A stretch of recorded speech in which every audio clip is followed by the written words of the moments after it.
Scott Cawthon, from nearly nothing to now a multi-millionaire. But is he a legend?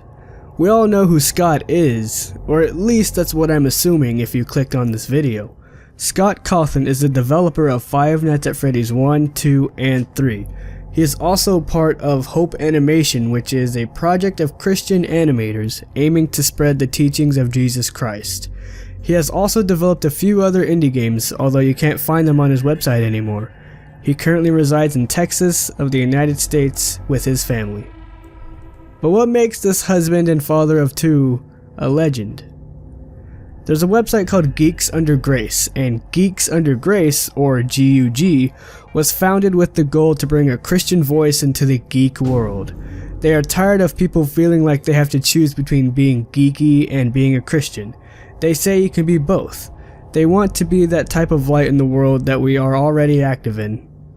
The reason why I bring up GUG is because they had the chance to interview Scott Cawthon.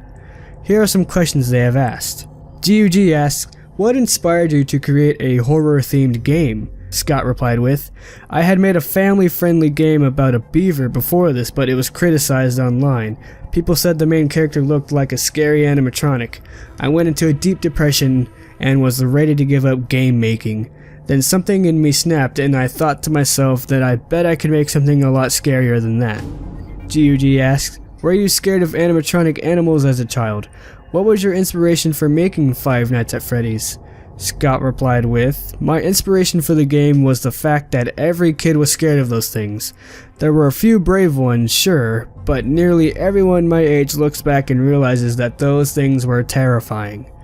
GUG asks, "How did your Christianity translate into Five Nights at Freddy's? Are there any hidden Christian messages? For example, do the animals represent a vice or a struggle?" Scott replies with, "No, Five Nights at Freddy's is just a simple horror game, although I did try to keep it relatively clean with no blood or guts." GUG asks, "What's the story behind Golden Freddy?"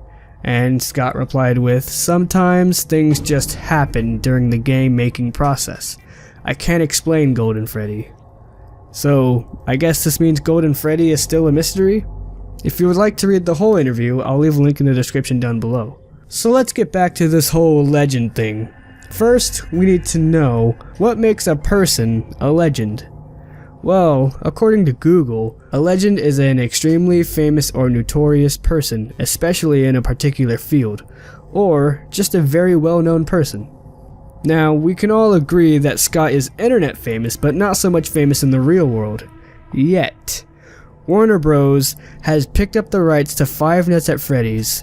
The feature adaptation will be produced by Roy Lee of Vertigo Entertainment, as well as Seth Grahame-Smith and David Katzenberg of Cat-Smith Productions. Scott Cawthon says, "The story really lends itself to being a movie, and it taps into a largely unexplored niche of horror that a lot of people will be able to relate to." Scott went from Steam Greenlight to Hollywood. Sure, it's nothing extraordinary, but keep in mind that Scott Cawthon is only one guy. He developed Five Nights at Freddy's all by himself, and now he's about to get his own movie? Would you call that legendary? After hearing all of this, would you call Scott Cawthon a legend? He may not be the biggest legend of all time, but he definitely impressed me. It's not every day you get Hollywood movies from a one-man indie game like Five Nights at Freddy's. So just think about it, and let's start a discussion in the comments down below.